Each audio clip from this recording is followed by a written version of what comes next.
When we think of the unexpected nature of life, we often focus on the tragedies that have mitigated, if not ruined, the enthusiasm and the confidence that preceded them. Tragedies like the sinking of the Titanic, the unexpected brutality and duration of World War I, the crash of 1929, Pearl Harbor, the assassinations of JFK and Martin Luther King Jr., the Challenger shuttle explosion, 9/11. These come readily to mind. They seem to stick easier in our consciousness, perhaps because we can more readily agree upon what constitutes a loss or a defeat than we can a gain or a victory. On the positive side of the ledger, that same time span that I just covered saw also the defeat of both fascism and communism, with the grinding victory of World War I and the sudden collapse of Soviet communism. We've seen medical advances, especially vaccinations, that have saved countless lives. Starvation and extreme poverty have dropped dramatically. Freedom and education have made remarkable gains. The sudden, unexpected reversals are more memorable than the slow, incremental gains. But they share one thing in common. Whether good or bad, they cannot be predicted. The future is a surprise. It has to be, science fiction notwithstanding, for humanity exists one moment at a time. We are creatures of the present. The future will always be a mystery to us. From the most mundane and inconsequential developments to the most spectacular and profound, the future is unknown. As a wise man's mama once said, life is like a box of chocolates. You never know what you're going to get. Let us look at our text this morning, James chapter 4, beginning in verse 13. It says this, "Now listen, you who will say, today or tomorrow we will go to this or that city, spend a year there, carry on business, and make money." The target of this week's text are people with a plan. Plans are necessary. Procrastinating and laziness are not at all virtues. And normally we would laud, we would honor those who have a bold vision, those who are willing to put in the hard work to carry it out. A common profession for Jews living outside of Palestine in the first century was to be a merchant. Some of the Jewish Christians to whom James is writing were owners then of family businesses. They were traveling from one city to another, buying and selling there, and then moving on to the next city to continue. They made money by buying what was locally cheap and selling what was locally expensive. It was honorable, hard work that required ample intelligence as well as the skills of knowing the local customs and local politics.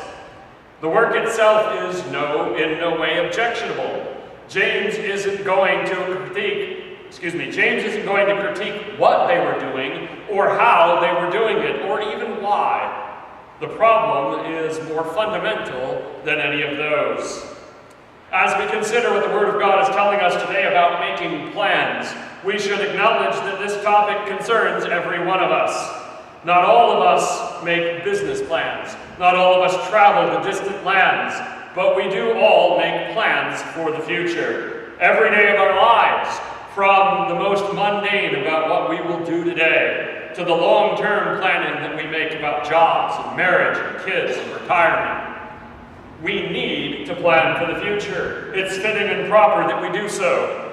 A utilization of the mind that God has given us.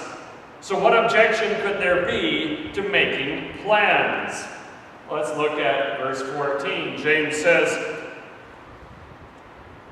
"Why, you don't even know what will happen tomorrow. What is your life?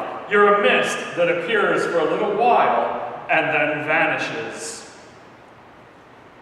Why should we proceed with caution when we're making plans? The future is unknown.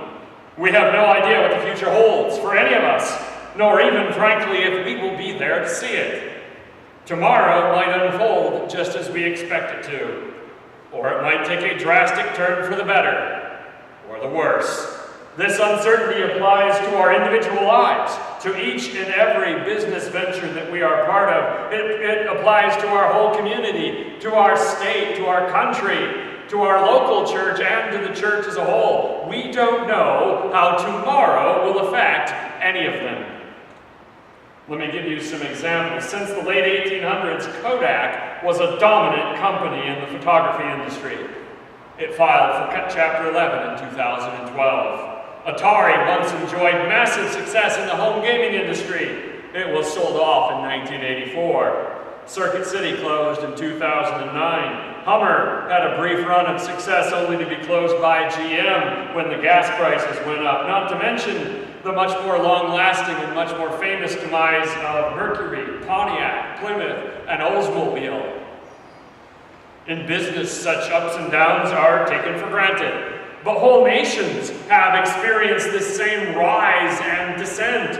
Empires that once spanned vast distances are now only archaeological dig sites. When James wrote these words, it was common belief that Rome was eternal. How could such a behemoth fail? And yet fail it did, destroyed by division from within and invasion from without. Companies and countries are perhaps destined to rise and fall. They are collective efforts spanning generations, and maintaining them in the long run takes both skill and good fortune. But what about our own individual lives? Surely they're on a more solid foundation then, because it's just us. Alas, no. For each and every one of us, all of humanity exists on a limited basis. Our lives have a distinct starting point and a distinct end. We have no ability to predict how long any of us will have, and only vague notions about how much time we have left. And even this can be cut short by innumerable accidental and intentional ways. Now I know this is starting to sound morbid and a bit depressing. Unfortunately, uncertainty, worry, fear, and doubt are horrible things to dwell upon. And they are certainly detrimental to actually planning and accomplishing anything of lasting value. So how can we look to an unknown future? How do we live today when tomorrow is so uncertain?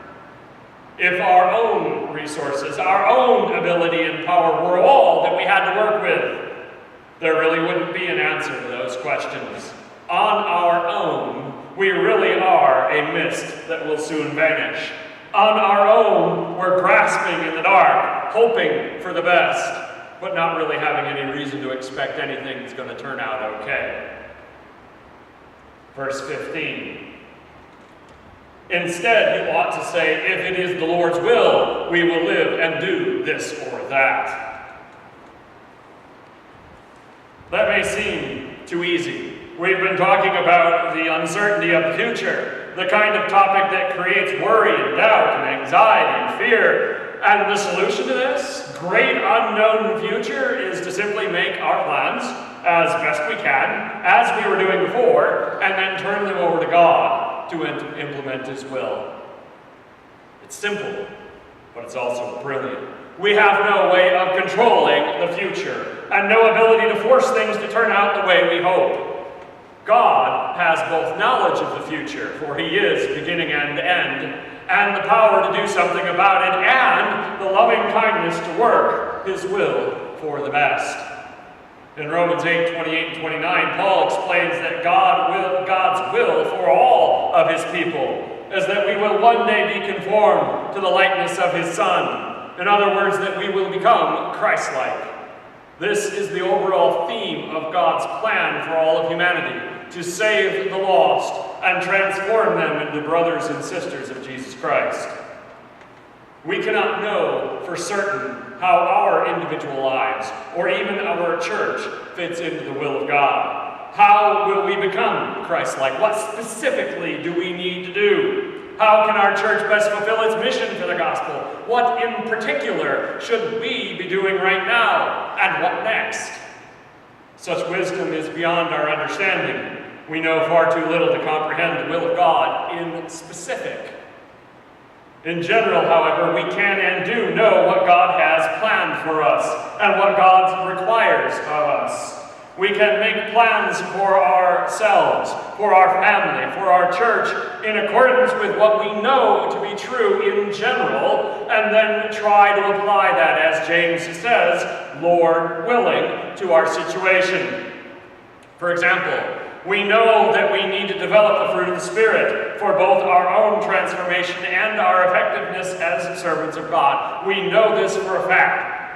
Therefore, as best we can determine, our plans need to reflect that overall goal. As a church, we know for certain that we need to share the love of God to those around us in order to spread the gospel's good news of the love of God and His willingness to forgive. We know that. Therefore, we can, as a church, make plans that will, Lord willing, help us to fulfill that role. A note before we continue, that phrase, if it is the Lord's will, or Lord willing, that's not a magical thing to simply repeat before we take action. It is not the real-life version of Monopoly's get-out-of-jail-free card.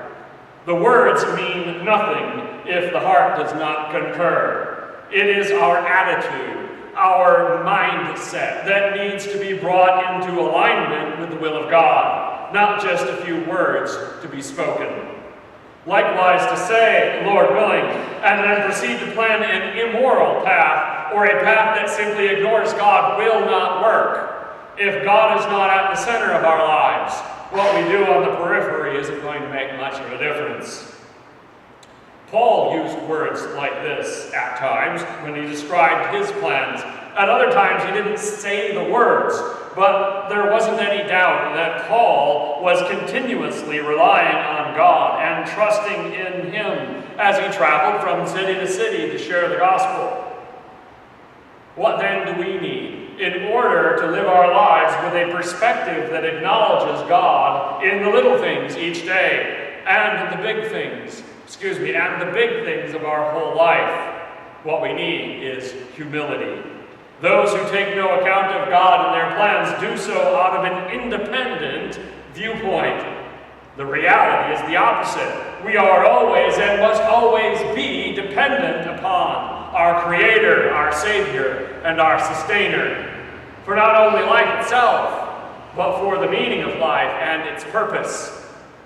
We are dependent upon God, whether we acknowledge it or not. The question is, will we be humble enough to accept it, or insist instead upon the fallacy of being in control of our own lives?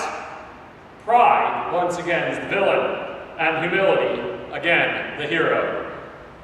Let's look at verse 16. As it is, you boast and brag. All such boasting is evil.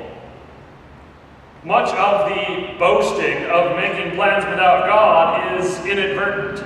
People simply don't stop to consider the will of God and their obligations to God when they make their plans. Whether it's on purpose or not, it is still a path of sin and something that we need to address. It is, of course, worse if we, like Jonah, go against the will of God knowingly than if we are just ignorant of it. And it is worse if we, like the lost, do not believe that God is owed any such deference than if we fail simply to give it. But whatever level of failure to humbly acknowledge God, it is still an exhibition of sin. Because God is owed His place of honor and leadership by necessity of who He is and what He has done.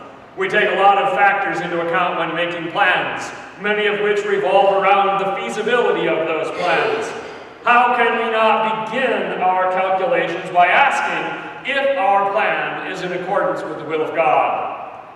We may not be able to determine with any certainty God's will in our specific case, but we know God's will in general. And if our attitude is one of humility that is willing to change our course if necessary, humility that is willing to accept God's correction, then we will not be sinning in pride, whether or not our plans ever come to fruition. What does a prideful person who ignores the will of God look like? Success isn't a reliable indicator. Some will succeed who ignore God, and some will fail, at least in this world, who humbly follow Him. Boldness and timidity are poor indicators as well. Some people are willing to take risks, others are not. That holds true for those who acknowledge God and those who ignore Him. The truth is, a humble person and a prideful one may not look much different from a distance. And it may be even difficult to tell up close in some cases. But God certainly can tell the humble servant who is attempting to follow His will from the prideful braggart who is pretending that he is a free agent. We end with verse 17. Anyone then who knows the good he ought to do and doesn't do it, sins. That's not a bad sentence to have on a poster as you walk out the door each morning to remind us of our obligation to choose righteousness whenever we have the chance. In this particular context, James is referring to the good of humbly acknowledging God's leadership. Anyone who ignores that requirement is choosing to sin. The need to humbly acknowledge the authority of God in our lives is one of those obvious truths that God's people shouldn't need a reminder about. We are, after all, people whose relationship with God is built upon faith and trust. A people who knows the loving kindness of God, a people who know the wisdom of God. How could we not want God's direction in our lives? At the same time, life is full of responsibilities and opportunities. We can get caught up in the living of life and not even notice that we're not thinking about God as the choices and the decisions of life keep flying at us one after another. This then is a reminder for us, a reminder to all of us as individuals and as a church to stop, take a moment and humbly consider the will of God. We cannot accomplish God's will for us until we acknowledge it. And we won't acknowledge it as long as we continue to think of our lives as our own. So yes, plan for today. Make plans for tomorrow, for your long-term future too. But remember that God belongs as the central pillar of all of those plans. As the proverb says, trust in the Lord with all your heart and lean not on your own understanding. In all your ways acknowledge Him, and He will make your paths straight.